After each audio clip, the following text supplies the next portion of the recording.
Unfortunately, we have to kick off the show with that horrible story out of New York City. There was a crazy person who decided to take the lives of 4 people and then his own. And this is the guy, he apparently was mad at the NFL, like he's got some beef about his own football career or lack thereof. Okay. Clearly totally sick in the head. And unfortunately, one of the people that perished at his hand was an NYPD officer whose wife is expecting their 3rd child in just a few days, which makes the story even that much more horrible. Just freaking awful. And just senseless. And so this 27-year-old guy, there was apparently a letter found on his body that said he had beef with the NFL and its handling of CTE. And so in this letter, he said, Terry Long football gave me CTE and it caused me to drink a gallon of antifreeze. You can't go against the NFL. They'll squash you. Study my brain, please. I'm sorry. Tell Rick I'm sorry for everything. Okay, so he's a complete psychopath. Also, the gun that he used is already banned in New York. Right. Yeah, I mean, weird that he didn't follow the laws, right? Super weird. Just Super weird. Out. And then CNN called this guy possibly white. I'm sorry. Do you have eyeballs? Like that? Everything about this just sucks. Everything about it. Well, and it super sucks because apparently he had a documented case of mental health issues, and yet he earned a private investigator's license, which then enabled him to get a concealed carry permit. Where that disconnect is, seems like an issue that could be resolved and needs to be resolved. Right. But in any case, just another senseless rampage by a psychopath who should have been institutionalized and wasn't. Yeah. And and also need to point out that the NYPD did such a tremendous job. And this is the same city that wants to defund the police. I wonder how Zoran is feeling about that now. What, from his family compound, his gigantic family compound. Right. Well, he talks about socialism being good for thee, but not me. Yeah. I mean, Anyway, so that happened. It's totally senseless. Totally senseless. Now, there is an interesting twist to this story that is a more frivolous aspect of it, but I found it of interest because I did not know that this was happening, but just blocks away from the scene of the shooting is the Devil Wears Prada sequel being filmed. Oh, you didn't know this was being filmed? I had no idea that there was a sequel. Yeah. I've seen some scenes being filmed for it, and I believe that Stanley Tucci is in the sequel. Yeah. That's all I care about. He was my favorite, Stanley Tucci. Oh my gosh. Yeah. So they're back to do a sequel, which I don't get it. I love this movie. I loved it. I do too. I love it so much that I wish they wouldn't do a sequel. Like that's what bothers me. Because it was left in such a good way. It really was. I mean? So I don't like this. I don't like it. Like, just stop. Okay. I know. Stop. But I was looking for a silver lining, and there it was. So I was like, oh yay, there's a sequel. Look at that. Right, there is a sequel, but is that a silver lining? Because I don't know if it's a silver. I was looking. Anyways, I was searching. I tell you what a silver lining is wine. Yes. You should get some wine. Visit republicanred.com for the Drill Baby Drill wines. Beautiful bottles. Awesome wine. You can save $5 off a bottle with code CHICKS or more by joining the wine club. Do it. Do it. Indeed. Do it. Get some wine. All right. Let's get to, is it me that's frozen or you? No, you're okay now. Okay. You froze for like a second. Really? I felt like it was you. Who knows? Anyway, we need to talk about Trump's visit yesterday with Keir Starmer, the reason for my name today. But before we do that, Karoline Leavitt had tweeted about yet another sort of feather in Donald Trump's cap, if you will, with respect to reasons that he should get the Nobel Peace Prize. And so specifically, Thailand and Cambodia who were fighting on their border, and there was all kinds of conflict there. They agreed, thanks to Trump's intervention, to stop the fighting that has killed dozens of people. And so Karoline posted about that yesterday, saying, give this guy the Nobel Peace Prize already. What is the holdup? Well, because he's Trump. Exactly. Different standards. He's like stopping wars all over the place, man. Yep. He totally is. Amazing. And then we had talked yesterday about his visit with Ursula, whatever her name is, the EU chancellor, and how he just he is so alpha compared to literally anybody else that he meets in the world. And that could not have been more true when it came to Keir Starmer. Oh my gosh. It just was, the contrast, you guys, was so crazy contrast. And even though he had already mentioned this in a previous kind of reporter Q&A, he wanted to put a fine point on the fact that Europe is in a big world of trouble if they keep allowing sort of this unfettered immigration. And so he talked about that again. Here is that moment. Just look at Keir's Europe is a much different place than it was just 5 years ago, 10 years ago. And they've got to get their act together. If they don't, you're not going to have Europe anymore as you know it. And you can't do that. This is a magnificent part of the world, and you cannot ruin it. You cannot let people come in here illegally. I can't wait for them to babyfy that. I know, right? He's so Dilbert, that guy. Right? Isn't he? He looks, I mean, it's mean to Dilbert, but he looks totally like Dilbert. He is a cartoon person. Yes. And then they sat and met, and actually this was on Trump's turf, which was also very, very interesting. So he basically welcomed Keir Starmer to his part, like his neck of the woods. He was on the front steps of Turnbull or Turnberry, whatever that his estate, the golf course is called. I think it's Turnberry, isn't it? Turnberry? I think so. Yeah. So for him to be the welcomer across the pond that way was just even more of an alpha move, right? It's delicious. I know. I just love it. So lots and lots of questions from reporters. One of the things that they asked about is this deadline that Trump has talked about putting on Putin for a long while. And so the deadline keeps moving, and it gives liberals sort of this reason to be like, neener, Trump is a wuss and he keeps extending the deadline because he's scared of Putin or whatever. I read it differently. I feel like he's just trying to give as much rope as he can to Putin to let him crawl his way out of this and save some face before things get really, really crazy. I agree with you. The Ukraine, I Russia agree thing. with you. I don't think Trump is scared. I don't think he's scared of anything. No. Anything. So he was asked about that, and he's extending the deadline by a couple weeks. Here's what he said.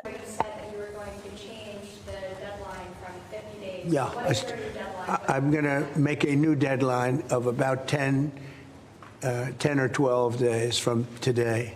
There's no reason in waiting. There's no reason in waiting. It's 50 days. I want to be generous, but we just don't see any progress being made. Yeah. 10 to 12 days. Here we go. Happens. Yep. Yikes. Yeah. He was also asked whether he would be taking time during his trip to visit London. And that's when he decided to say just like some criticism, if you will, about the London mayor. And Keir, once again, not feeling very comfortable with this conversation. I will. I'm not a fan of your mayor. I think he's done a terrible job, the mayor of London. But a nasty person. I think he's done it. I think he's a friend of mine, right? No, I think he's done a terrible job. But I would certainly visit London. Yeah. He's a friend of mine. Quite. I love that he's like, he's a friend of mine, and Trump's like, yeah, I think he's done a terrible job. Like, I don't give a shit if he's a friend of yours. He's done a terrible job. That's my favorite. That was my favorite.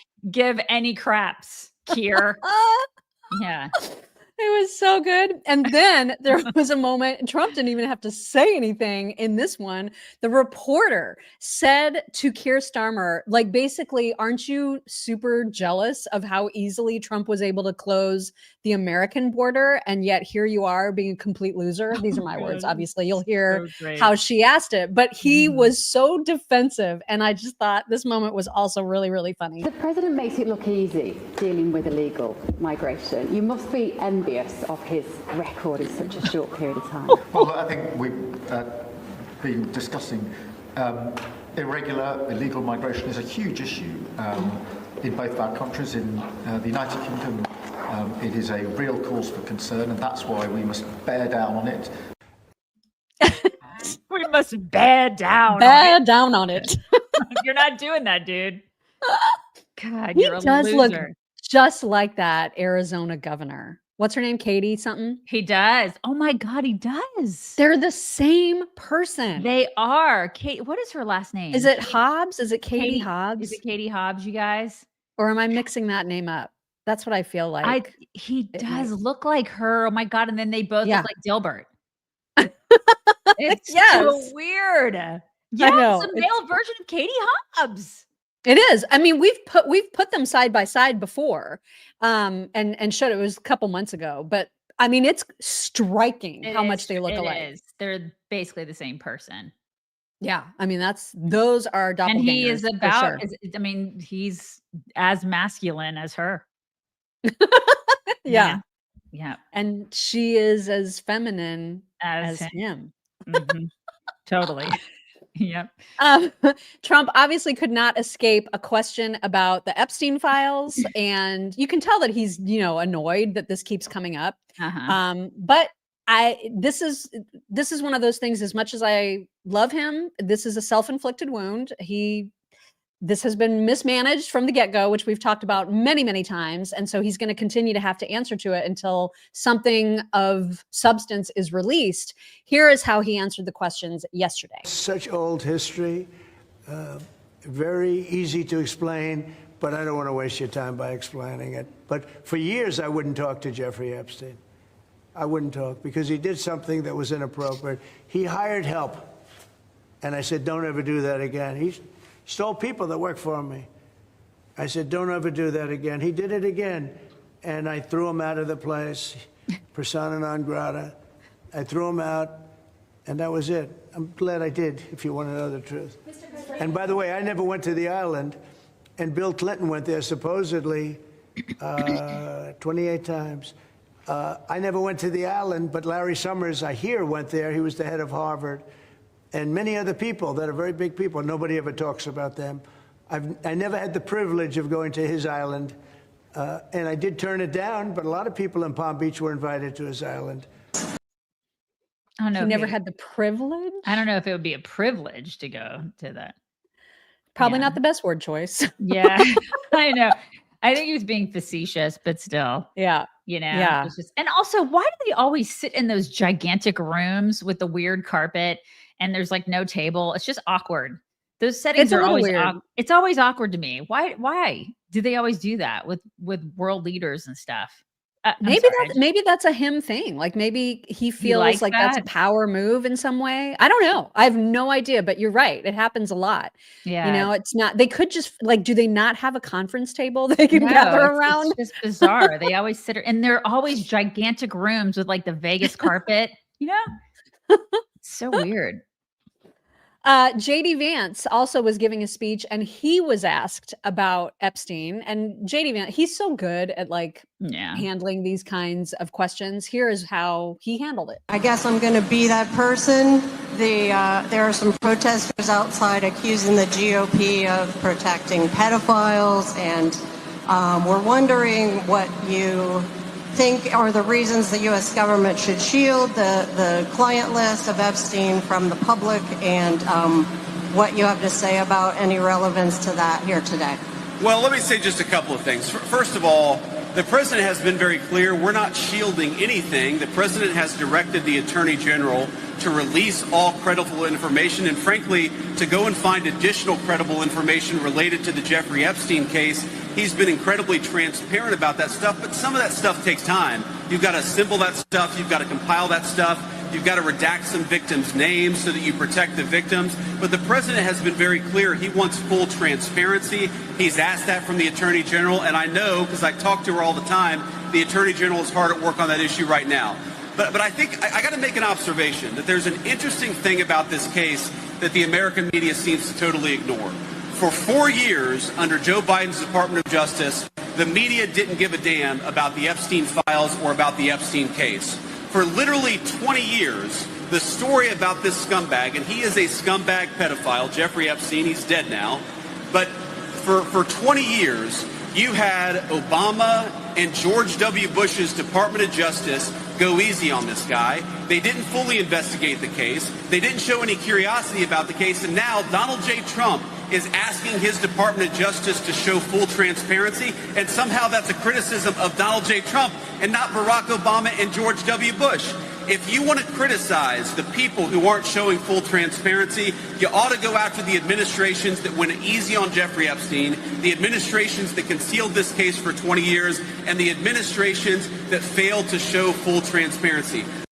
He's absolutely right. 100%. Like, 100%. What were they doing when the guy was alive and doing the things? Right? And they knew he was doing the things. And they did go easy on him. Why? I mean, George W. is still alive. Obama's still alive. Can we ask him? Ask him. I mean, he's very good at handling those kinds of questions. Yeah. So that is how he handled it. By the way, you are having a supremely good hair day today. I've noticed. You think? Oh my And God. I'm Really? You pretty think? sure it's because of this. I do love this stuff, you guys. Like, listen, if you're struggling with hair that will not grow, because I am that person, it's starting to grow. Like, it's crazy now because it's taken about a year for it took about 3 to 4 months for the Healthycell to kick in. But it took, my God, I had bad hair for like 2 years. I mean, I am a walking testimonial for this stuff because my hair was a hot mess. It was falling out in the shower. It was really bad. I had menopause hair. Bad stuff was happening. But like after about 3 months, I started noticing, okay, it's not falling out anymore.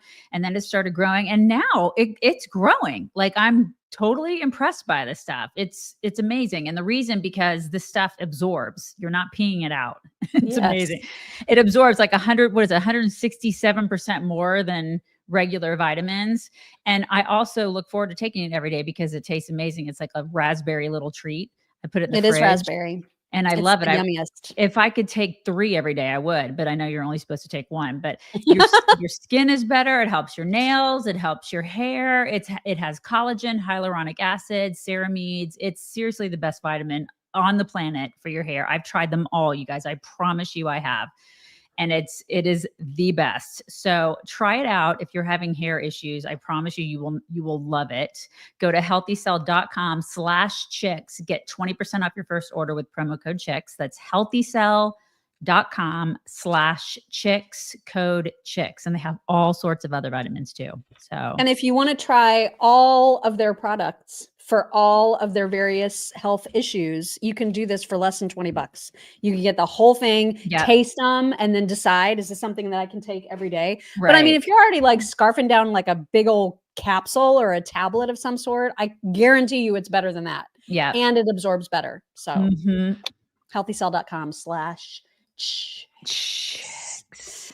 One more thing before we move on, and that is this interesting tweet that I saw. I have no idea if this is true or not, but just the idea of it got me, it like totally gave me the glees. And so Queen Bee said, as his mother is Scottish, Donald Trump could apply for British citizenship and then run as PM at the next election that would coincide with the end of his tenure as president. Can you imagine the lefty breakdown? Oh my God. Just even imagining that. Right? Doesn't it just make you so happy to even just think about it? It is pretty funny. Yeah. I mean, he's not going to do it. He's not going to do it. But isn't right. it fun? But thinking about it is really fun. It is I know. fun. So fun. All right, moving on. Just very briefly, talking about what's going on in Gaza, the stories, all the nonsense about Israel starving Gaza, which is just that nonsense, continues to be a storyline, a very popular one. And you might have heard that now Israel has resorted, since the UN will not help them distribute the food that's sitting there on like the 900 trucks waiting to be distributed, the UN won't do their job. And so now Israel, who again, I still have no idea why they are responsible for feeding the country attacking them. Yeah, it's absurd. But they're now resorting to doing food drops, like with the parachute kind of food drops. You know what I mean? Okay. And like drones and stuff. Yeah, like they're basically having to drop it from the sky in mass quantities because they're out of ideas for how to get food to the civilians. And so now that's not okay, because what Sky News says is that it's too dangerous. Oh my God. What if the food hits somebody? I mean, this is what they're saying. I mean, it's just absolutely bananas. Okay, then just stop. Enough already. Seriously. It's like you're being benevolent. And people are bitching about your benevolence. Okay, well then I'm going to stop being nice. Yeah. And it's not even just media that's saying it. There was a story from CNN where the Palestinians themselves are mad. They're saying, we're not dogs. This is inhumane. That we have to chase after. I'm sorry, but if you're actually starving, would you be bothered by how the food was reaching you? And feed yourselves. Feed yourselves. Like, you've had enough money given to you where you could be farming, you could be doing, like, they should be doing agriculture. That place should be a paradise. Why is that? Why aren't people asking those questions? Am I the only one? I'm just curious. You are not the only one. Oh, that's right, because they spent it all on terror. That's why. It's absurd. All of this is absurd. Like, what kind of upside down world are we living in when they're pissed off because the people that they're attacking are not giving them food in the correct way that they want it? I mean, that's the thing, though. That, to me, what that says is there's nobody that's starving there, because if they were, this would not be a thing. This would not be the storyline. There's just no way. And there's so many reasons to doubt everything that you're hearing from that region right now that it's absolutely crazy. You're so I think right, we may have lost YouTube, because I've stopped seeing the comments come in from there. Really? And I saw another message saying that we've lost that connection. I don't know why, but hopefully folks find us on other platforms, because I don't know what's going on with that. Yeah. And somebody said something about our Instagram too. We've been off of Instagram for a while. They kicked us off. Like, we're not allowed to live stream for a year. We can't live stream for a year on now, Instagram, because they don't like us there. But you're totally right. Listen, if you were starving, you would be like, I'll take whatever you'll give me. Yeah. In whatever. Otherwise, you're not starving. I'm sorry, but you're not. Agreed. 100%. Also, interesting information, polling data coming from nerdy little Harry Enten of CNN, who was surprised actually by this polling, because he was asking the question about people's views on our strike on Iran, because apparently there was some polling to suggest that lefties in particular were very mad about this strike. And now it seems that for the most part, people are in favor of it. Here he is to report on that. In the immediate aftermath, they were not universally popular. Look at this. Net approval rating, U.S. airstrikes on Iran. In late June, the net approval rating, look at that. -8 points underwater. But as the American people learned more and more about it, look at this. A 10-point rise. Now it's in the positive. The American people like the move that Donald Trump put on Iran, the U.S. airstrikes in Iran. This one was a surprise. So that was interesting, right? That they're now, there's now been like, oh, maybe that was a good idea.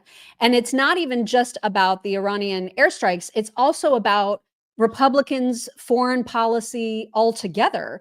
And this is Democrats need to be worried about where they are in the polls all over the place. But here is just more data points. One to me, given everything that's going on in Russia, what happened in Iran, what happened in Gaza. But the bottom line is Democrats in the American voters' minds cannot hack it. What are we talking about? Party trust to more on foreign policy. Well, the GOP holds an average 6-point lead in the month of July. Look at this. Fox News came out last week. +3 points for Republicans on foreign policy over the Democrats. You think that number is not high enough for you? How about the Wall Street Journal? GOP plus 8 points when they match congressional Democrats up against congressional Republicans. The bottom line is this. Despite everything that's going on in the world right now, Republicans are more trusted on Democrats when it comes to foreign policy and the world at large. Are you surprised? I mean, I'm not, but I also polls and polling is always kind of squishy to me. You know, I just kind of look at it because what I do is I talk to people in the real world, and I feel like they're okay. The people that I know or that are around me are okay with the foreign policy decisions that are being made by this administration. They're fine with it. You know what I mean? Mm-hmm. So I don't know. I look at real world. Who are they? I've never been asked anything by a poll. I've never been polled. So I'm like, who's getting polled? I don't know. Same. I never get polled either. Right. I need to tell folks about a little switcheroo that we have made. And my husband has been telling me forever that he doesn't think that our data protection, web protection, antivirus, all that stuff is strong enough. He works in IT, and he's been telling me forever that the big dogs, like major companies and even small businesses, they all use the same data protection and antivirus program, and it's from Webroot. And so now, because we have made the switch, I felt like we should tell everybody else that we have made the switch. Right. Webroot, they do the identity protection, but they also do the antivirus and the web protection along with the identity protection, which we love. It's like car insurance. Like, you should not be driving online without it. That's what I love. That's what I love. And they have plans available for individuals. They have one identity up to 5 devices, and then families up to 10 identities and 10 devices. So think elderly parents, they're perfect prey for online predators. Mm-hmm. That's not that they're not saying, oh my God, they're idiots, they don't know how to deal with it, but people will prey on them. And so it's nice to be able to, I love that I can put my mom on this and protect her from people. So it's fantastic. They have identity protection, they have VPN and backup, they have, all sorts of protection, real-time antivirus, firewalls, network monitoring, everything. It's what the big guys use. So it's fantastic. And you can get 50% off the total protection and the Webroot essentials by going to webroot.com/chicks. They also, by the way, have unlimited cloud backup, which is really, really nice. Yes, it is. And so, I mean, just the fact that they are so all in one, and they end up being cheaper than a lot of the other competitors. So that's, because it's all the fact in one. that it doesn't matter if you're adding your immediate family, like you said, it can be your parents, it can be, you choose who the people are that are part of your family. Mm-hmm. I really like that. I really like that. I really do too. So get 50% off webroot.com/chicks. Do it. We got to talk about just the ridiculousness of Democrats and how wrong they have been, particularly, on the economy, yes, but also on the tariffs. Bill Mitchell tweeted yesterday, under Biden, inflation spiked to 9.1%, and we had a huge supply chain crisis. Democrats called it transitory. Remember that? Oh, I remember. I remember Yellen. Yellen, the little troll, mushroomy Yellen.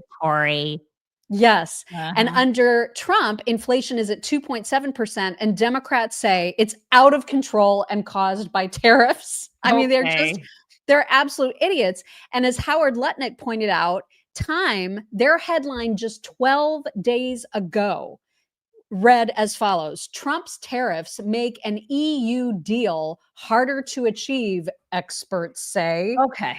And then, of course, as we told you yesterday, a deal was made, and it's a really good one. Right. I love the experts thing. Who are they? Right. Who are the experts that you speak of? Mm-hmm. I mean, they're just, you guys, they just don't know. They just don't know what they're talking about. They just really don't. And how much more evidence do you need? And they just are so desperate to have a negative story to tell about Trump that they'll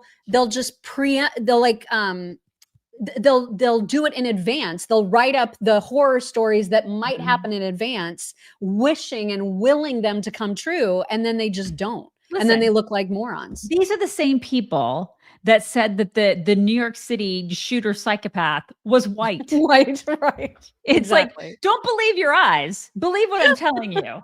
This is who these people are. Don't believe them. So and this is interesting because The Atlantic is far from a conservative publication, as we all know. The Atlantic is out there.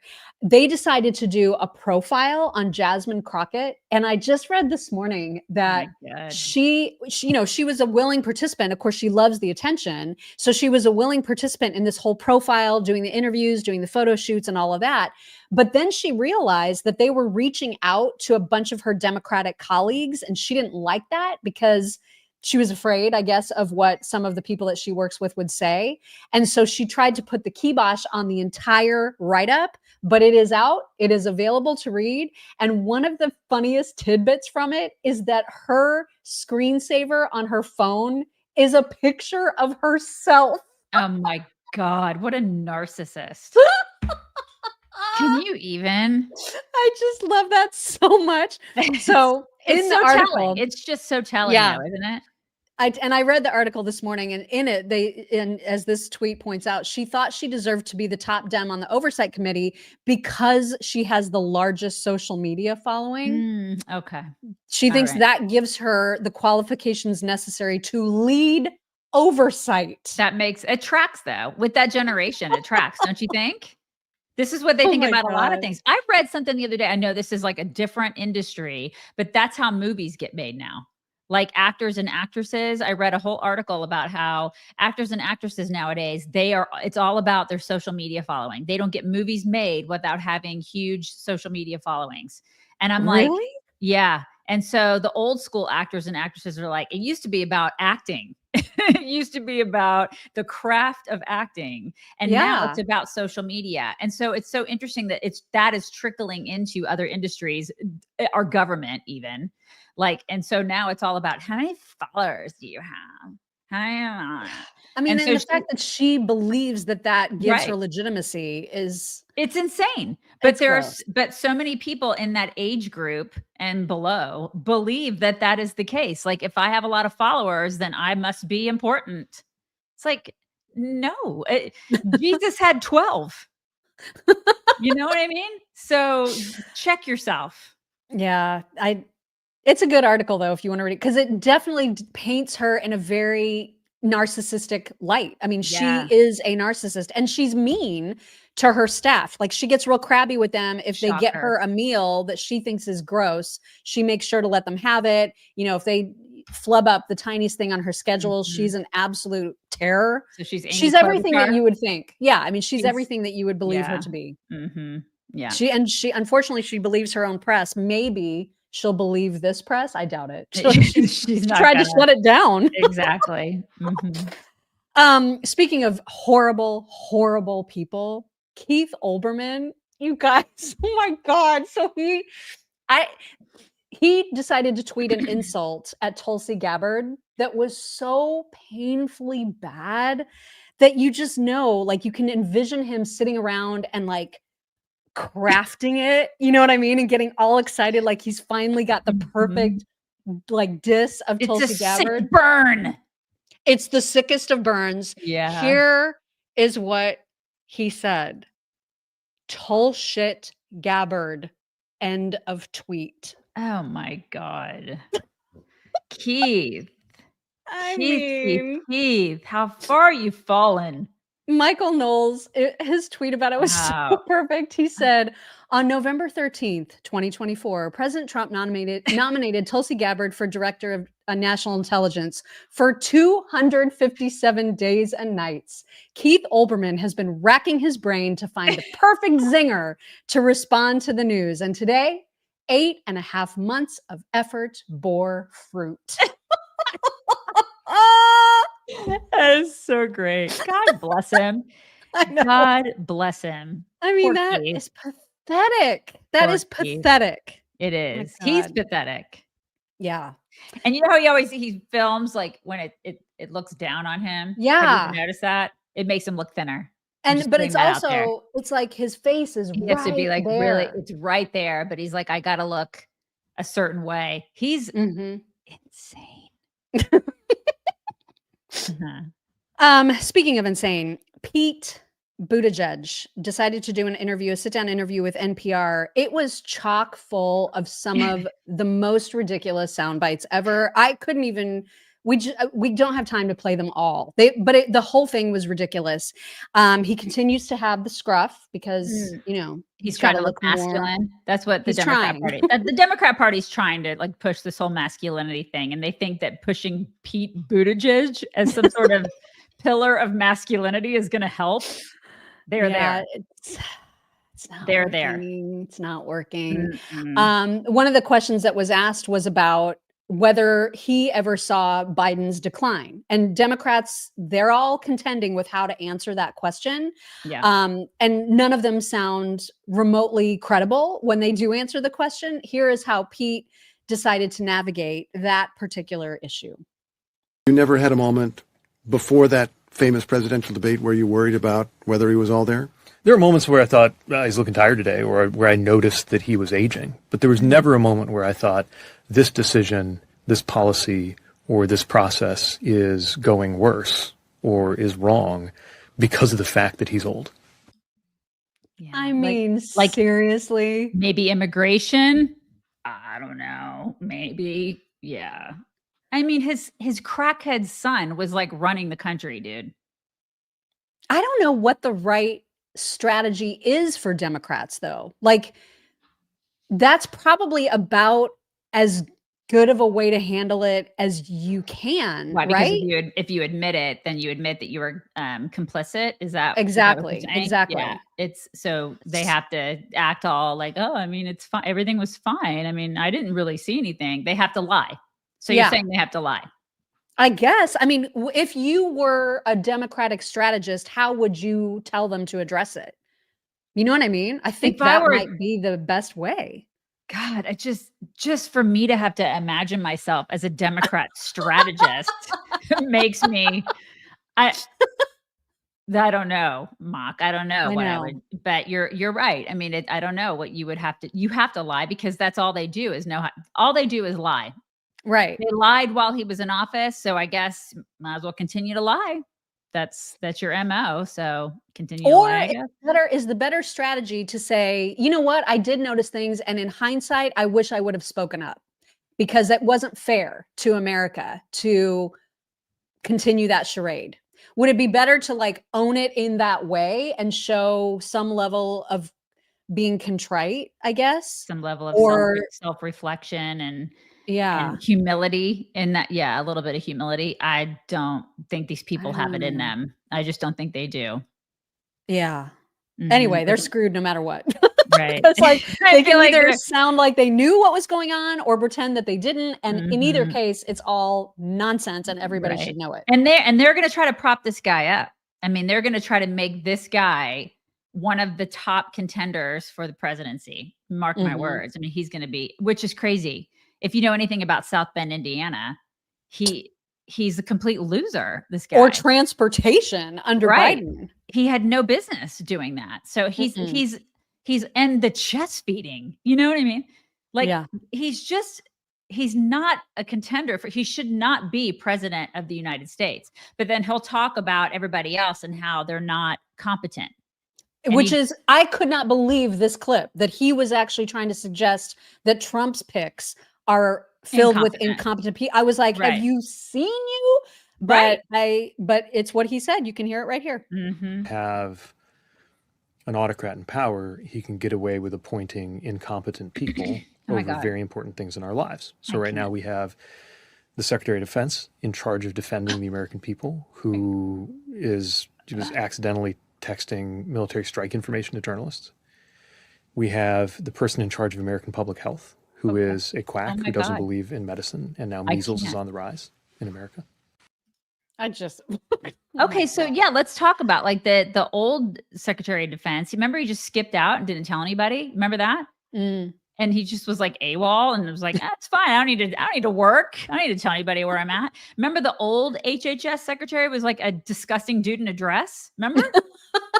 I mean, seriously, Rachel something or other? Wasn't it Rachel? Wait, was she HHS? No, it HHS? was no. She what was he? He was who? It was Becerra. Was Becerra Okay, there was another one. What was Rachel Levine? That was like one of the, I mean, that was, what was that? It wasn't Surgeon General, but it was something like, okay, but it was in charge of something that it shouldn't have been in charge of anything. Sure. And then there was that other creepy dude that was in charge of nuclear or something that was stealing luggage in airports. Remember that person? He was a deputy to something in nuclear waste management, something. Part of the Biden administration, and then we had Kamala, who was drunk. But by all means, talk to us about competence. Talk to us about competence. You should do that. Or just review what you accomplished as transportation secretary. You were a disaster, Pete. There, Blondie. There. Oh my God. He was a complete disaster. Absolute disaster. And speaking of disasters, that's exactly what it was when he answered a question about boys and girls sports. I don't even know where this answer was trying to go. It makes no sense whatsoever. He sounded like a complete moron. Here's that moment. President Trump says something like no boys and girls sports, which is a phrase that they use. It sounds like you're not signing on to that. I think that chess is different from weightlifting, and weightlifting is different from volleyball, and middle school is different from the Olympics. So that's exactly why I think that we shouldn't be grandstanding on this as politicians. We should be empowering communities and organizations and schools to make the right decisions. Yes, spoken like a guy who's into chest feeding and never played a sport. I guarantee you, he never played a sport. Oh my God, that was pathetic. It was a pathetic answer. You stand for nothing. And then he'll be like, I champion girls. No, you don't. No, you don't. You just threw a bunch of girls under the bus, loser.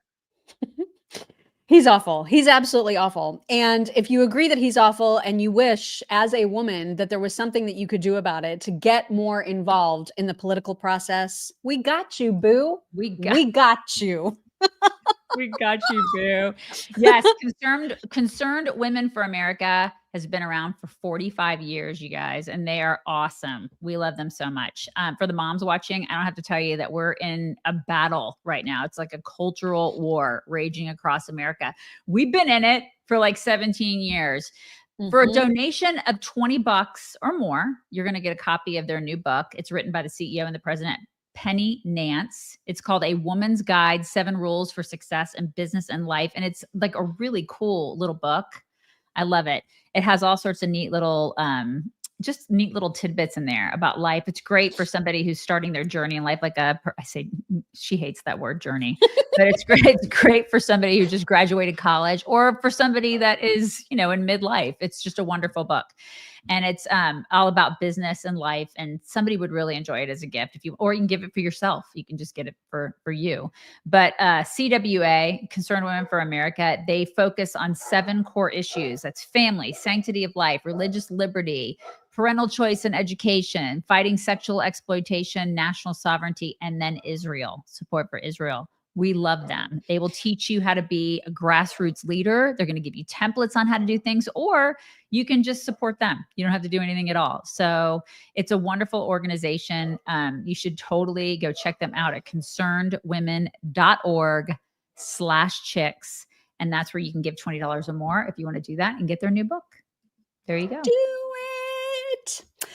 Bill Maher, I don't even know who the guest was that he had on his show, and it doesn't matter because the guest doesn't talk. It's all Bill.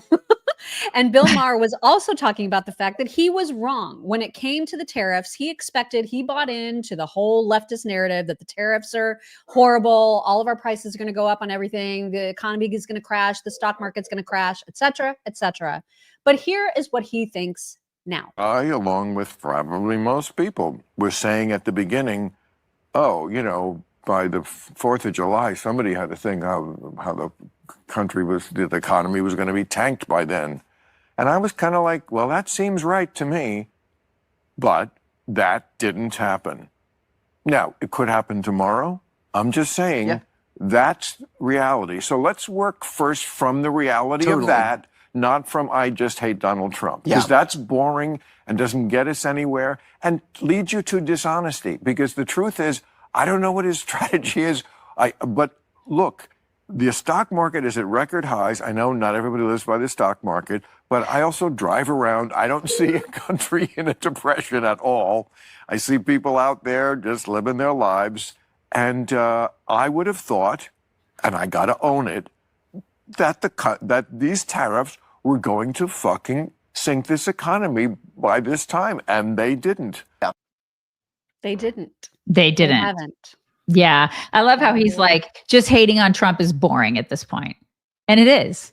I mean, I think so many of us just have fatigue from that. We've got TDS fatigue because it's like, it's just lazy at this point. Can we just talk about what actually is going on? And so I appreciate at least he's doing that. He's looking at it and he's going, okay, can we just look at all of this objectively and look around and see what's happening rather than just saying, oh my God, Trump is bad. I hate him. Everything sucks. Right. It's not what's happening. Well, and even worse than just saying he sucks are people who are just utterly unwilling to even entertain a conversation with him. Right. He, as you know, went and had dinner with Donald Trump and believes very strongly in the fact that conversations like that are important. And he reiterated that right here. This guy, I'm telling you, I know this cat a lot better than I did before. He's a people person. He talks to people. You have to keep the lines open. The stupidest thing the left does, and this dinner is a perfect example of it, is having this attitude toward the right that we won't even break bread with you. Yeah. We are so far above you that we won't even sit down at the same table with you. Look, that is their attitude, and that makes me sick too. It happens all the time. Mm-hmm. It happens. We are better than you. It's the elitist attitude. Yeah. And it's like, we're the intellectual elite. We're up here. We can't have conversations with you because you're just not worth it. When in reality, they're kind of dumb. I mean, they are. I'm willing to talk. We're willing to talk to them, just not Candace. Right. Well, that's a whole other level. But she's not left. That's dumb and hateful. That's right. A whole she's other not on the kind of left. thing. You know what I mean? But there are certain people that is just like, I'd be willing to talk to them. We talk to them. It's just like, but they have shut us out. They have completely shut us down. I mean, my God, when we first started the site, the very first person that completely deleted me as a human being was one of my very best friends who was a liberal, because she's just like, oh my God, you're conservative. We can't be friends anymore.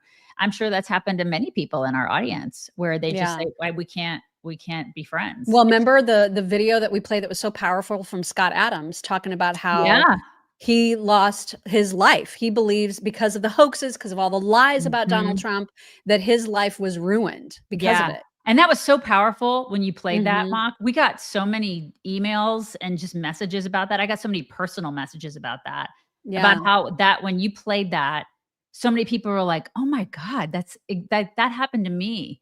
And that's not okay. Like somebody needs to be held accountable for that. Because I lost so many incredible relationships because of the lies that have been told. Yeah. And I don't think people often think about when they're listening to Trump talk about Russia, and talking about the hoax, they don't think about how that personally affected them. They're listening to Trump and they're agreeing. Yeah, that was complete horror show. Like the fact that he had to live through that, the fact that they went after him, but really it trickled down in ways that I didn't even realize until Scott actually put that into words the way that he did. It affected personal and professional relationships. Yeah. For all of us. Yep. All right. We need to talk about how absolutely ridiculous Eric Swalwell is. So he's on this kick right now because Mike Johnson sent everybody home for the August recess. And so he is trying to say that is all because they didn't want to take a vote on the Epstein files or something.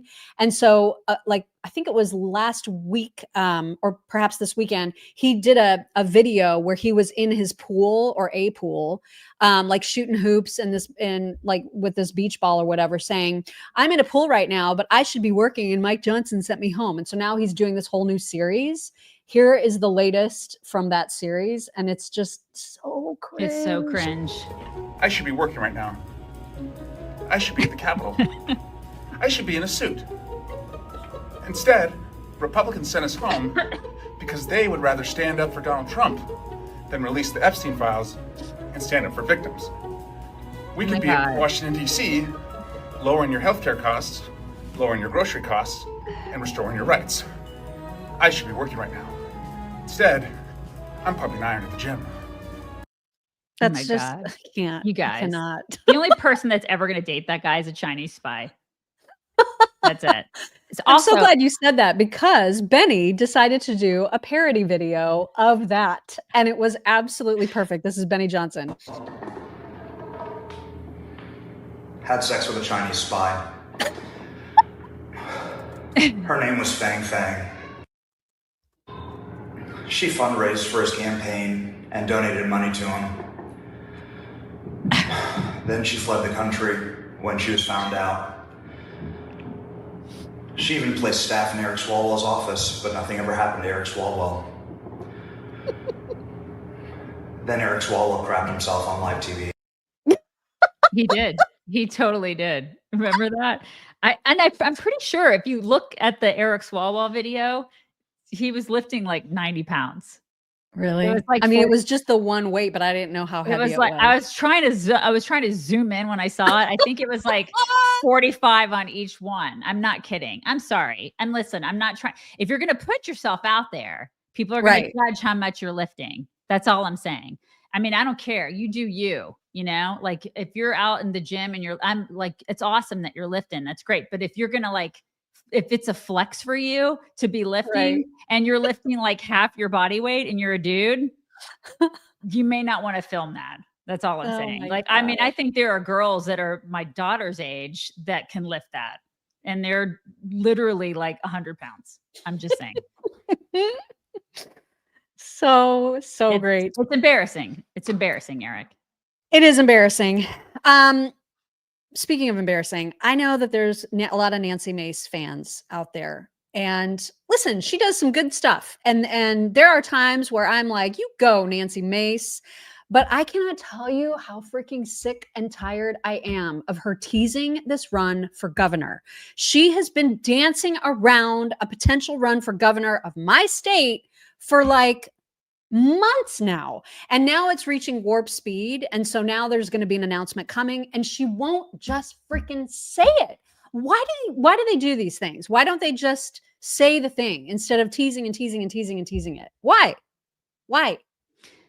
It's like, remember when Hillary Clinton did it and we were like, what, we were so annoyed. Yes. And it was like a year. And then by that point we were just like, we know. Okay. We know. Like, it's like the lady who's pregnant and like puts the pregnancy announcement out when she's like 8 months pregnant. We're like, we can see that you're, we get it. Yeah, I know. I'm over it. It's driving me absolutely bananas. Yeah, and so just to give you an example, this is just from the last day, the last 24 hours. She posted this: big things ahead. Are you ready? Nancy Mace special announcement coming soon. And then there was more. She also posted this last night. South Carolina needs a leader who will do all these things. To those that want to come after me, I say bring it. Big decisions coming soon. You've made the decision. Okay. Right. She's Stop running. dancing around it. Stop pretending that it's not a made decision. Just freaking say it. So then Harris Faulkner gives her an opportunity to say it. Here's what she does. I can't take it anymore. Well, Congresswoman Mace, I know you have said you will soon decide on running for South Carolina governor in a matter of days. I'm curious, what is the calculus going into making that decision? Well, I have a lot of things going on this summer. I've got family to think of. I've got a kid who's getting ready to go to college. And also I've been going around the state and also meeting with leaders around the country on how we can make South Carolina the best state in the country by lowering our state income tax over the next 5 years to zero. We're not competitive with states like Florida, Georgia, Tennessee, or North Carolina. So I'll be making that decision in the coming days. I'm very excited about the momentum. There's another third-party poll coming out today showing a lead that we have over everybody else. We're leading by almost double digits against the rest of the field. We have almost 80% name ID. And so to those that want to come after me, I say bring it, because I'm going to work hard for South Carolina in the event I make the decision to do this very soon. It's always somebody's coming after her to fight her, and you know what I mean? Right. There's always that combative thing going on with her. It's like, She's always in put 'em up mode. Put 'em up. It's like, it doesn't always have to be that way. But I read that she's polling second. So there's a guy named, I don't know much about South Carolina politics. I just saw this morning. I legit don't either. I should because I live here. Your now. AG, the long-serving attorney general is considered the front runner. So his name is Alan Wilson, and he's polling at like 22%. She's polling at like 16. So I don't know. She may not get this. It's like she's not a shoo-in. That Alan guy is the front runner, apparently. I mean, because she is divisive. I mean, she's somebody that is kind of polarizing. And so I don't know how this is going to go. I just wish she would stop with the teasing already and just say the things. I mean, the fact that she's even looking at polling and she's like, if I make this decision, you've made it. Okay. You're running. Just say it. Anyway, moving on. So irritated, you guys. I'm so irritated. I'm here for it. Okay. Because you know what it is? It's that she is so needy for attention. Yes. And this just makes it so much more obvious. And I'm just like, I hear you. I have an announcement. We're going to have a meeting for a meeting. It's that shit. I can't. Like, it's the chick. Remember the chicks in corporate America that would do that? And I'd be like, yes, this could be an email. Okay. Right. This could have been an email. And you have to have meetings for meetings for meetings. Can we not? It's just exhausting. My God. Yes. One of our favorites, Megyn Kelly, continues to build her empire. She's adding like a true crime show, and she is also going to be joined by Hope Hicks. I don't know what role Hope is going to be playing, like if she's going to have a podcast, if she's going to be behind the scenes. I have no idea. But Megyn announced yesterday that Hope Hicks has joined her media company. Well, good for for her. I thought that was kind of interesting. It is. And she's got like the murder girls or something. So I don't think it's girls. I think it's a true boy. crime podcast, but I think it's a dude that does it. Okay. So murder guy. She's got a murder guy. Okay. A murder guy. People love that crap. I never got, I'm not into that, but like so many people are into like the true crime. I want to hear about murder. Yeah. I guess it calms people. I'm not that person. It's so dark. It's so dark. It's very dark. I don't know how that calms people, but apparently it's like a thing. It's like a, it's a thing with people. Right. I saw Maria ask why she can't find us on Instagram. We've addressed that a couple times now, even in today's show. And that is because we have been banned from live streaming on Instagram for a year. So we don't get to do that. They don't like us. They don't like us. I'm assuming it's, I don't know. I don't know why. They just don't like us. It's because it's for literally we have like 11 and a half months of the ban to go. So we're not going to be on Instagram live streaming for quite a while. It's going to be a while. Settle in. But I'm glad you found us on another platform because that's what you'll need to do in order to tune in live every day. Yeah. Clay Travis was on a panel recently when he was speaking about Democrat men, and his analysis was so spot on and so deliciously insulting all at the same time. I thought you guys are going to love this. Check this out. So what is it that we're missing about, or what is it that people who are not, as Magdalene said, people who don't understand why? That's my first question. I have a second one, but go ahead. Okay, so what I would start with is men aspire to be bigger, stronger, and faster than we are, almost universally. That's why superheroes are popular. That's why pro athletes are popular. Who is the most masculine Democrat right now in America? Mayor Pete. Is that a gay joke? No. Mayor Pete. No, it's just that he's not particularly masculine. Nobody's like, oh, Mayor Pete, he's a badass. Chuck Schumer. Is anybody like, hey, Chuck Schumer holding up an avocado and a beer to talk about the Super Bowl? Is anybody like that trying to grill? Is anybody like, hey, that's a dude I want to hang out with? But Trump's like a grandpa. Well, hold on. Trump took a bullet in his ear and immediately stood up and said, fight, fight, fight. Every man in America and most of the women out here were impressed by that, even if the women won't admit it. She's shaking her head strong. And second part of this, basically summing it up, Democrats for men are pussies and Republicans Democrats for men are pussies. There are no masculine men in the Democrat Party right now. I mean, it's so true. You're right. He's absolutely right. giant. They have raging. Swalwell, like lifting 90 pounds. Okay, and people were like, Daisy, the bar also weighs 40 pounds. I'm sorry, so 130 pounds, give or take. Does every Still. bar like that weigh 40 pounds? I don't know. I don't know, but that's how do universal. we know? How do we know he didn't have spotters on the side? I didn't see any. It wasn't a full screen. You know what I mean? He could have had fangs on each side holding the bar. I don't know. I'm just putting it out there. You know, either way, still a pussy. Yeah, I mean, and if you try to think of like a dude, like an actual real man on the left, it is slim pickings, you guys. It Like is I total can't slim think of pickings. one off the top of my head. Anybody? Right. Does anybody have one? No. But even so, like this is why you see the Tim Wallses cosplaying as a lumberjack. This is why you see Pete Buttigieg growing facial hair. Like these are the lengths that they're going to try to be like, look, I promise we're masculine. We are. No, you're not. You're not. And I cannot believe that she actually used Trump as an example of being like, he's a grandpa. So what? Masculine dudes become grandpas. So what, lady? Right. Oh my God. Is she trying to say if she's trying to suggest that means he lacks masculinity? Right. He definitely set her straight on that point. Grandpa, that means that he has knocked up several people to become a grandpa. Why do you think that is? Also, he was shot in the head. Like I cannot believe that she used him as an example of, well, I mean, he's a grandpa, so he's not masculine. Okay. And I can't believe that there was a woman in the audience trying to suggest that she wasn't impressed by Trump getting up and saying fight, fight, fight after he had just gotten shot. Right. Everybody was impressed by that. It doesn't matter who you are. And if you say that Exactly. you weren't, you're a big fat liar. That's just that. I totally agree.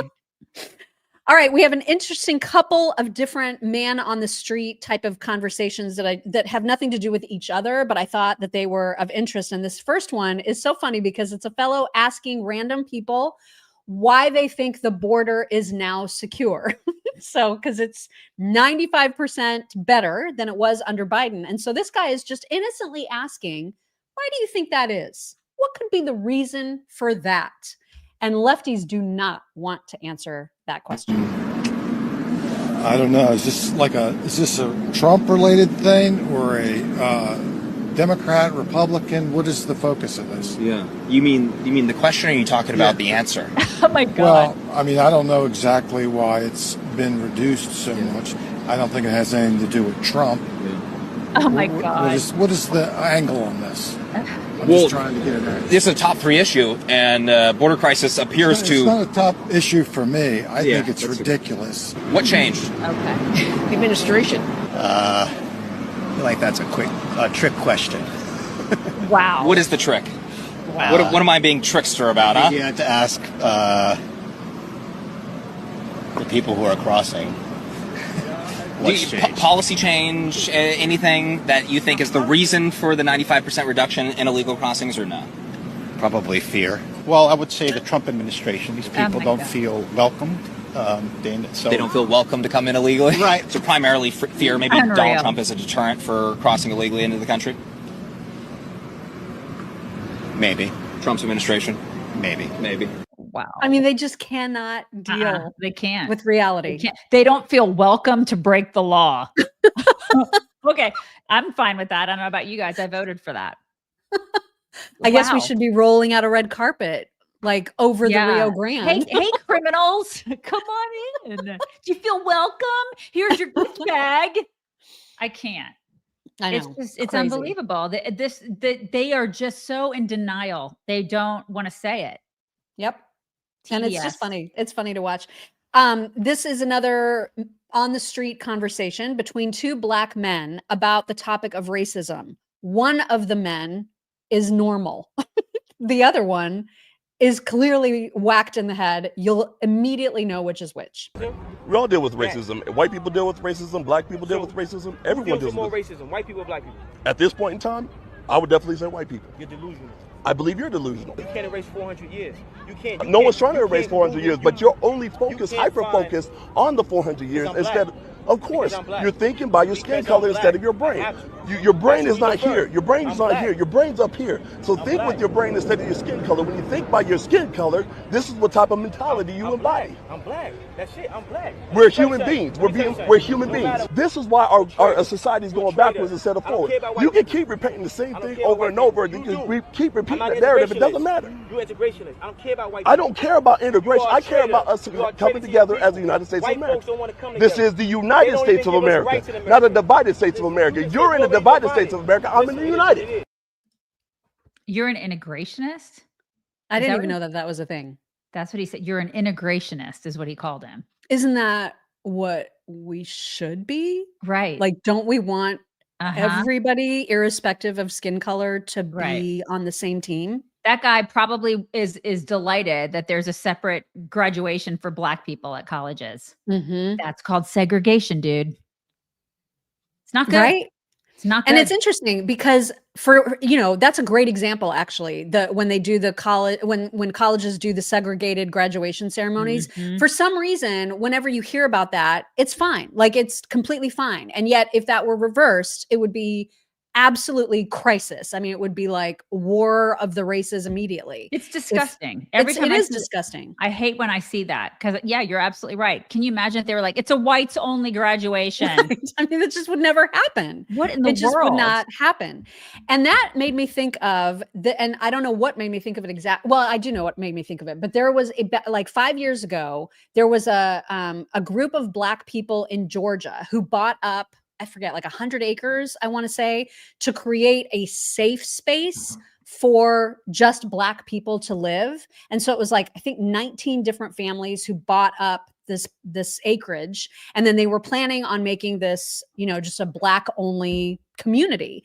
And it was lauded. Like, people talked about this like, oh, look at this is fine. This is all fine. Like, you can see the headline from CNN. 19 families buy nearly 97 acres of land in Georgia to create a city safe for Black people. This is, of course, in the height of the George Floyd stuff.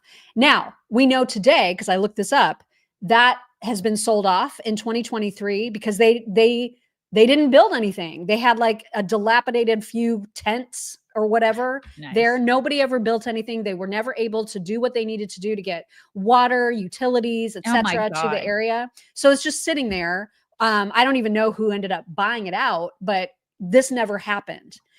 Fast forward to now, and here is a headline about a white community that is being proposed. This is in the Ozarks. So the Attorney General for Arkansas has now launched an investigation into Return to the Land, a white-centric intentional community founded by Eric Orwell in the Ozarks. The AG condemned this project for racial discrimination and alleged that it raises all sorts of legal issues, including constitutional concerns. No one ever said that about the Freedom Project in Georgia. I totally agree. Do they have water? Do they have their utilities hooked up? Seriously, are they building things? Curious.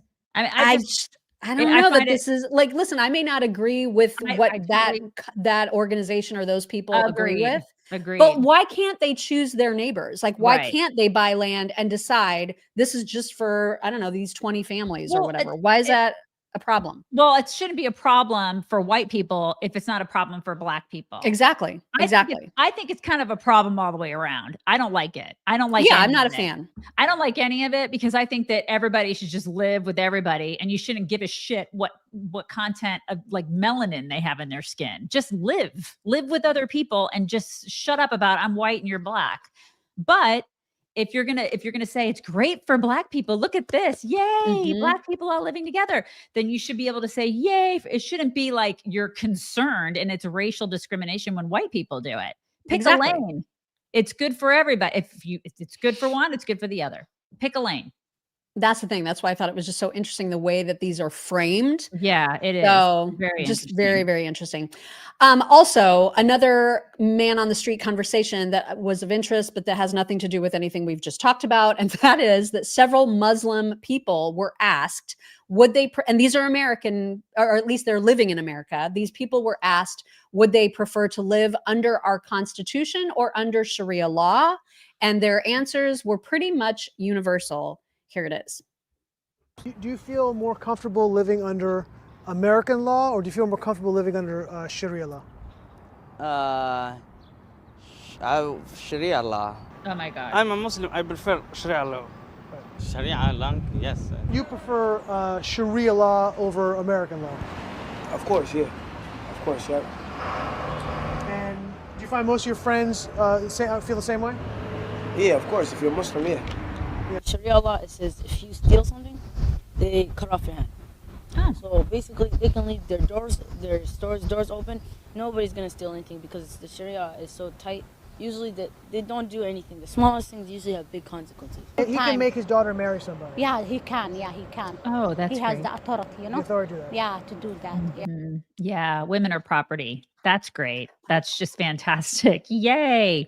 Hey, did you know, based on Pew Research and human rights data, Islam ranks highest in intolerance toward other religions and atheism?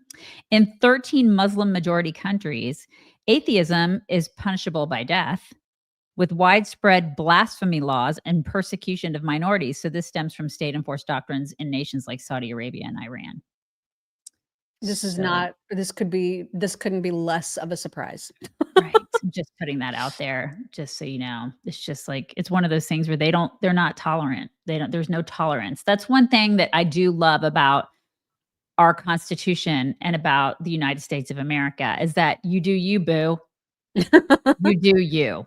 But you do you according to the Constitution. Right. And so when you're those are the laws that you get. Sorry. I mean, if you're living in America, those are the laws you follow. You don't get to set up a whole new system of laws. Agreed. That's exactly. GTFO.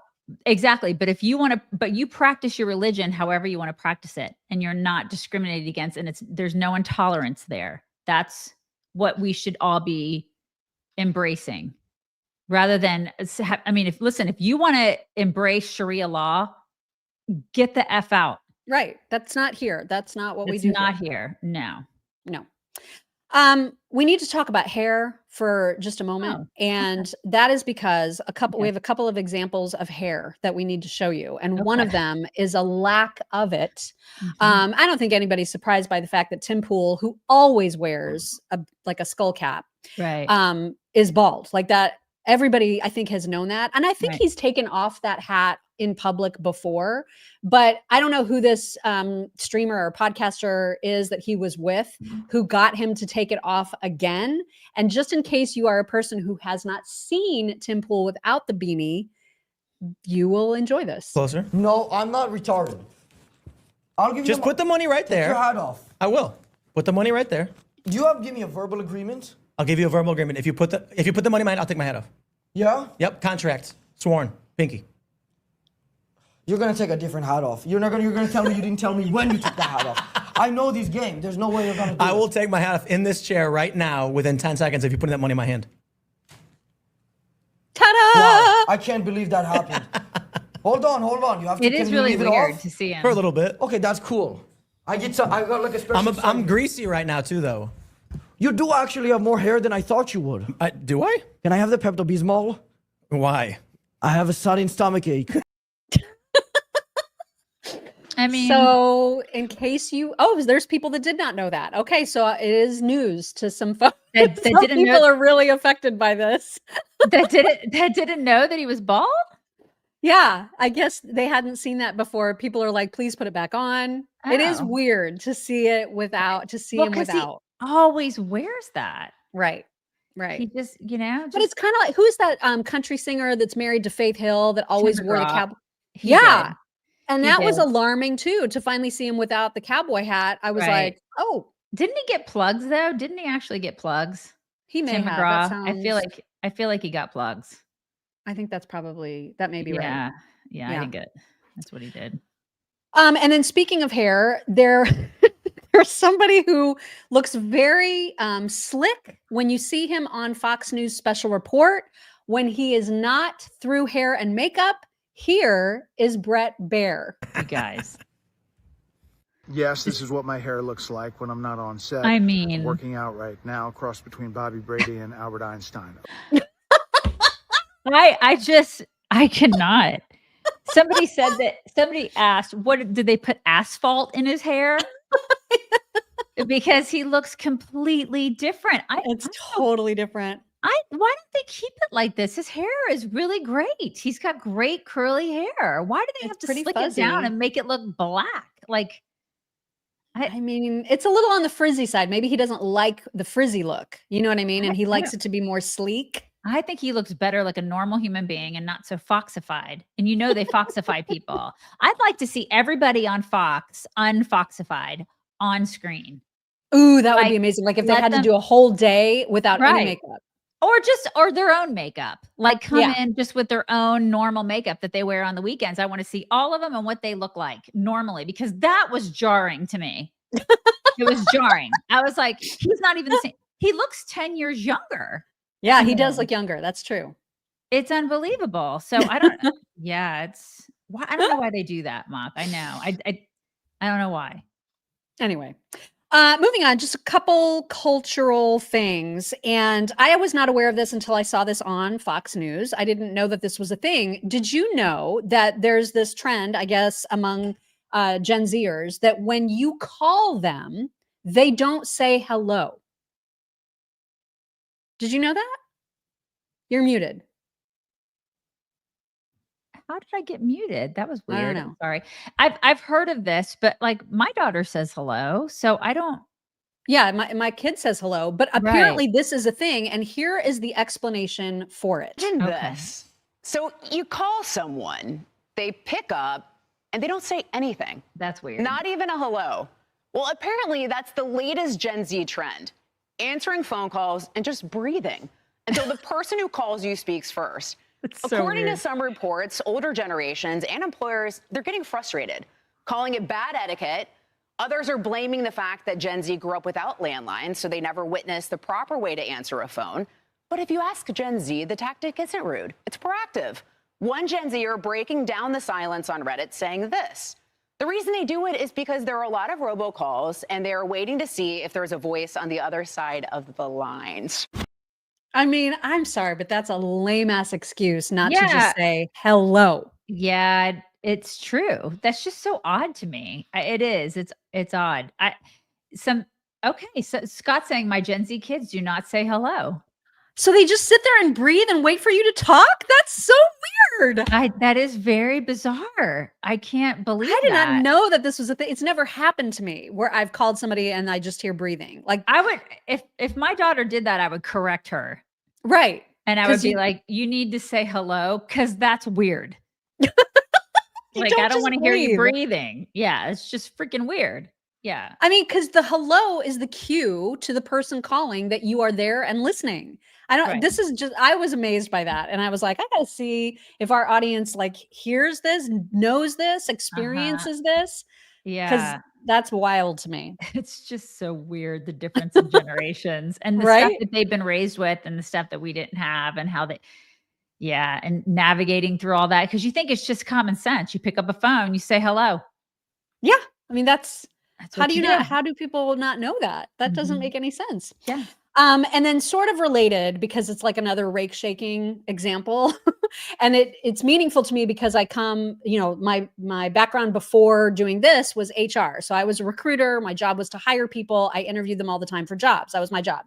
And so to see this freak out of a person who is trying to get a job as a receptionist and does not understand why she has to go through multiple interviews is just the height of entitlement to me.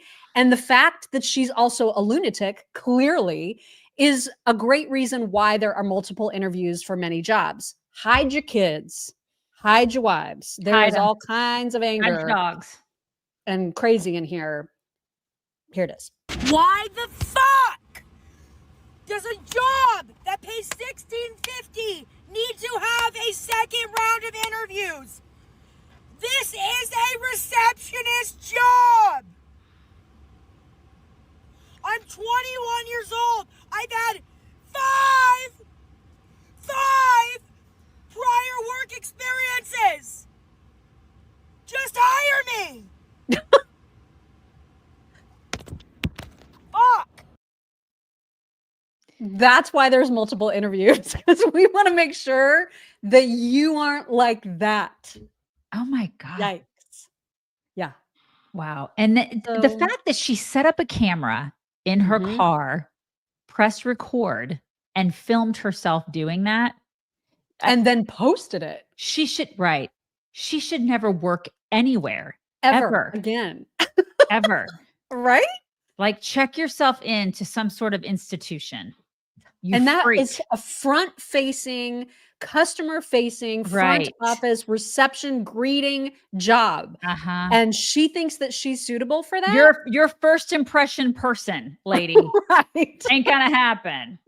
Oh my God. Anyway, just thought that was of interest. Good Lord. Speaking of people entering the workforce, I saw the funniest thing. This is going to kick off our My Pillow talks. This made me laugh so hard. So this guy said, we hired a college intern. Today's their first day. Here's what he just sent me. Hey, had a quick idea for the company. Sorry if this was already brought up, but have we tried increasing revenue?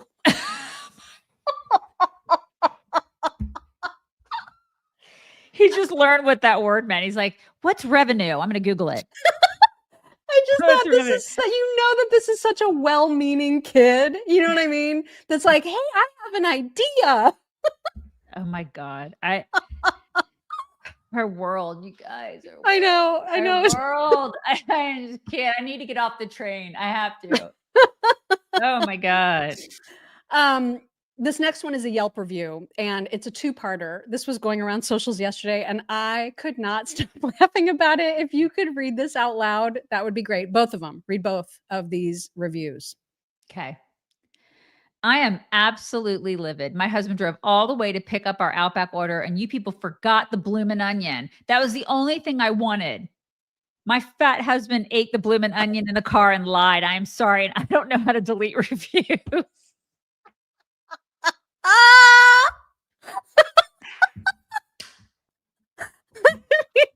I just thought that was so cute. Diana, I love it. I love how it went from a 1-star to a 5-star like that because of her fat ass husband. Yeah. Those bloomin' onions are so my good. God. The fact that he ate the whole thing in the car. Right? And then came home and said they didn't give it to us. They didn't give it to us. That guy, he's dealing with some stuff in the car. I don't know how she finally got it out of him, but he obviously admitted to it ultimately. He is dealing with some stuff. And then next we have a fish. This is an underwater video of a fish that really wants to be included in the selfie. And this fish is just so freaking cute, you guys. I don't know what kind of fish it is, but look at how much it wants to participate. He's like, can I be in this movie? Hi. He's like, hey, let's find Nemo together. Let's do it. Oh my God. He's so cute. Look at it. He's so cute. Fish are cute and he's adorable. I just thought that was so precious. And then next up, we have a woman. Obviously this is Australia, and that's where everything is bigger. The spiders in particular, the snakes, everything is bigger. Everything. This woman, if this were me, I would have set myself on fire. And yet she is like, this is fine. I'm just going to let him out. It's going to be fine. Oh my God. Oh, just wait. Okay, good. Yeah. Oh my God. Dude. It's on your ass. Oh my God. It's going on your face. I'm not touching it. She's completely calm. How? Because she's Australian. She's Australian. That's the only explanation. And meanwhile, they open the door and there's going to be like some kangaroo that jumps in their car. Which would be completely awesome. Jacked up kangaroo. Just going to start kicking people. This is Australia. This is what happens. I'll never go there. But spiders, you've been there. You've been to Australia. I won't go. Yeah. I mean, the reason I won't go is because of the 25-hour flight. But then on top of that, you go and that happens. Thank you. I mean, I will say we were kind of all over that Gold Coast and we did not see, I don't remember ever seeing like giant spiders. I mean, we went specifically looking for kangaroos and we pet kangaroos and koala bears and all that stuff. And I never saw the big spider. I know they're there. I mean, obviously I'm not denying their existence, but I personally did not see them and I was grateful. You know, the videos, I didn't see snakes either. You see people with the videos of the snakes, like in their fans, like in their houses and stuff. Oh my God. I just, thank you, but no. Yeah, thank you, but no. Next we have a woman who decided to do a makeup tutorial that her husband was then allowed to edit. And she was just going to release it after he edited it. And so here is how he did it.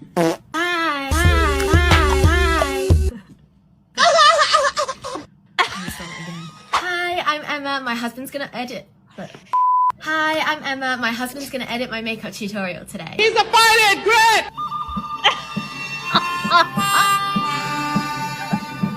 I'm not doing anything today, so I'm just gonna put a little bit of makeup on. I'm starting with the House Labs concealer. Would you look at the size of the pimple on her face? I don't have any fake tan on, so I am just using the lightest concealer shade I have. Bronzer. Now I am using... I love him. Just... Oh my god. Hello? Hello?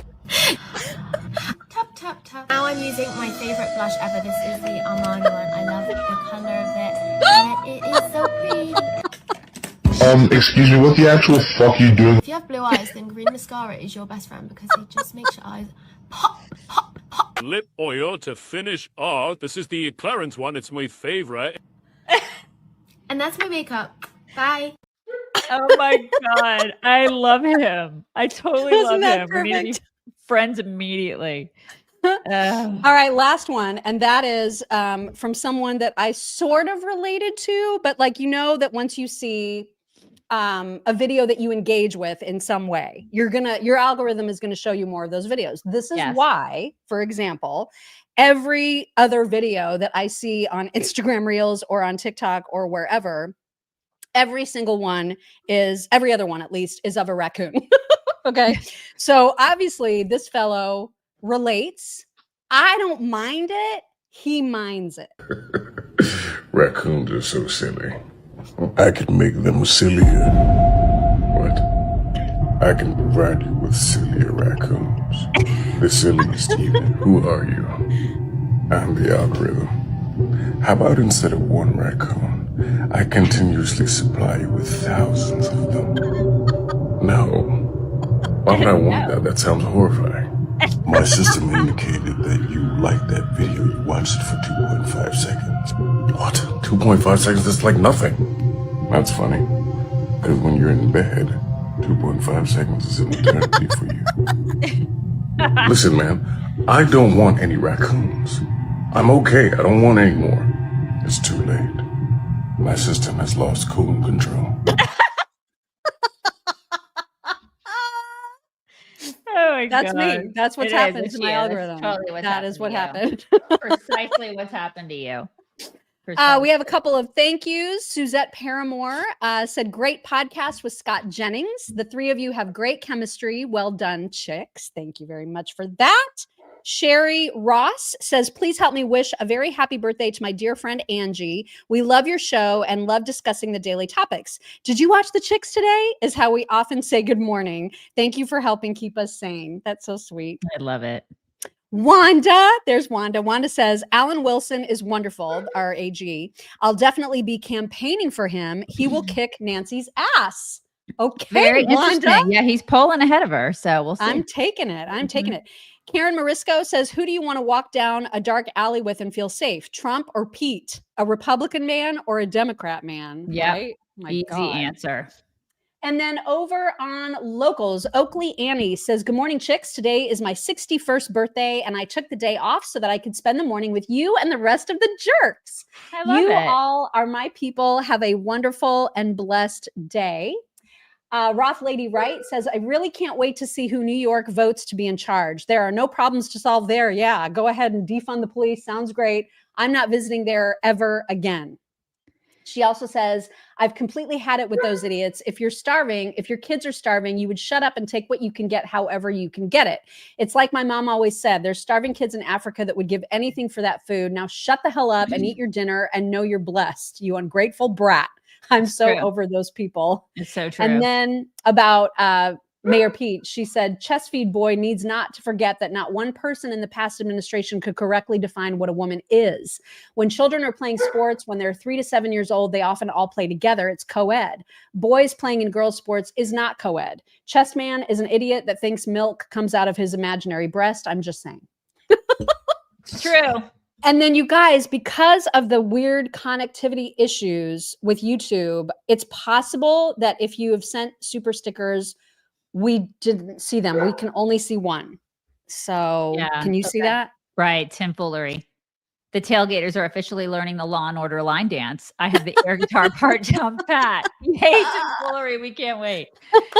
We can't wait. Okay. And I have gifts for us. And then another one from me. So we're going to bring it in. And then I will, if you want to stick around for that, you can stick around because I have got a couple things. One is from Karen Ann Stoner.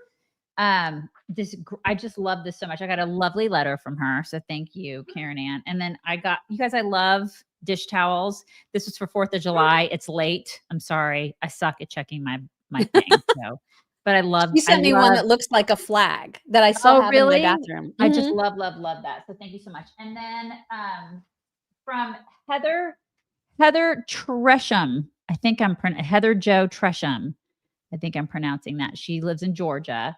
She sent us these crafts, like these really adorable. First of all, the card is precious. Now she did one for you too, Mox. So she did like 4 things for us, and I'm gonna have to send these to you. So everything is double. This card, look at that. I know the card is absolutely. It's all of it. The crafts. I can't get over the crafts that you guys do. This is a door hanger. And there's another one that says mock over there. I've got it for you and I'll send it to you. And like, I mean, it's like a fuzzy little chick is on there. Oh my gosh. Look at that, you guys. And then look at this little like wreath thing. It says Mock and Daisy. You got one too with the little chicks on it. And then I love this one. This is like a little shadow box. And she wrote me a note. She said, by the way, the crocheted chicks were made by my mom, 83 years old. And she still crochets every day, all day. Look at that. Gosh, is that not precious? You guys are so creative. Gosh, so crafty. So thank you so much for that. Just so Very lovely. sweet. You guys are awesome. We appreciate you. Mwah. You guys have a wonderful Tuesday. We'll talk to you tomorrow. Bye. Bye.